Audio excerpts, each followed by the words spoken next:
আসসালামু আলাইকুম। আজকে আমার ইউটিউব চ্যানেলে আবারও একটি নতুন ব্লগ নিয়ে হাজির হলাম। আজকে আমি কোনো জায়গায় যাইনি। আজকে আমি খেতে একটু কাজ করতেছিলাম, সেজন্য আপনাদের সাথে ভিডিওটি কন্টিনিউ করতে পারলাম না। ভাবলাম এখনই ভিডিওটি করি। আমি এখন ভিডিওটি কন্টিনিউ করতেছি, দেখতেই পাচ্ছেন। আমি এখন আসলাম আমার খেতে। খেতে অনেক জঙ্গল হওয়ার কারণে তেমনভাবে ফসল করতে পারছি না। এখানে আজকে কিছু জঙ্গল কাইটা কমাইতে পারছি, দেখতেই পাচ্ছেন আমার পিছিয়ে একজন লোকের মাধ্যমে জঙ্গলটা পরিষ্কার হচ্ছে। এখন আমি লাউ গাছে আসলাম পানি দিতে। আর আমি একটু মিরে বাজার গেছিলাম, একটা বাজারে গেছিলাম লাউ গাছের টাল দেওয়ার জন্য।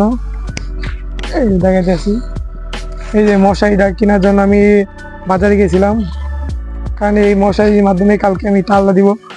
টাল যখন দিব তখন আপনাদের সাথে ভিডিওটি করে কন্টিনিউ করে আপনাদের দেখাবো। এখন আমি লাউ গাছে পানি দিব। অবশ্যই আমার চ্যানেল নতুন হতে চ্যানেলকে সাবস্ক্রাইব করবেন, লাইক করবেন, শেয়ার করবেন। এখন আমি লাউ গাছে পানি দিব, করছি। এই যে পানির লাইন, প্রতিটি লাউ গাছে পানি দিতে হবে যেন বেশি বেশি লাউ আসে। দেখতেই পাচ্ছেন। অবশ্যই আমার ইউটিউব চ্যানেল নতুন হতে চ্যানেলটিকে সাবস্ক্রাইব করবেন। আজকে ভিডিওটি এই পর্যন্ত। সকলে ভালো থাকবেন, ধন্যবাদ।